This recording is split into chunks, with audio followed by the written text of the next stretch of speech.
তারা হয়তো এই হাদিস জানে না, আল্লাহ পাক ওদের কানের মধ্যে আমার এই হাদিসটা যেন পৌঁছে দেন, আমিন।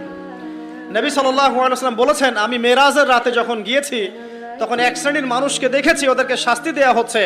কি শাস্তি? জাহান্নামীদের রক্ত এবং পুজ ওদেরকে খেতে দেয়া হচ্ছে। জিবরাইল আলাইহিস সালামকে জিজ্ঞাসা করা হলো যে এরা কারা? তিনি বললেন, এরা আপনার উম্মতের সেই সব ব্যক্তি যারা মাদকদ্রব্য সেবন করত। আল্লাহ রাব্বুল আলামিন তার হাবিবের মাধ্যমে জানিয়েছেন, যখন কোনো মুসলিম মাদক সেবন করে বা কোনো ব্যক্তি মাদক সেবন করে তখন 40 দিন তার নামাজ কবুল হয় না। এরপর যদি সে তওবা করে তাহলে আল্লাহ পাক তার তওবা কবুল করবেন ইনশাআল্লাহ।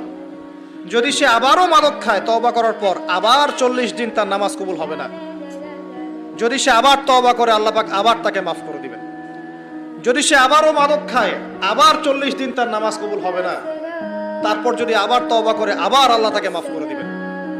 এরপরেও যদি সে আবার মাদক দ্রব্য সেবন করে, নবী সাল্লাল্লাহু আলাইহি ওয়াসাল্লাম বলছেন তাকে আল্লাহ রাব্বুল আলামিন পরকালে মৃত্যুর পরে তিনাতুল খাবাল পান করাবেন। তিনাতুল খাবাল। জিজ্ঞাসা করা হল, ইয়া রাসূলুল্লাহ, তিনাতুল খাবাল কি জিনিস? নবী সাল্লাল্লাহু আলাইহি ওয়াসাল্লাম উত্তর দিচ্ছেন, এটা হচ্ছে জাহান্নামীদের রক্ত, মাংস, এগুলো পুড়ে পচে যে রসটা বের হবে, এটা হচ্ছে তিনাতুল খাবাল।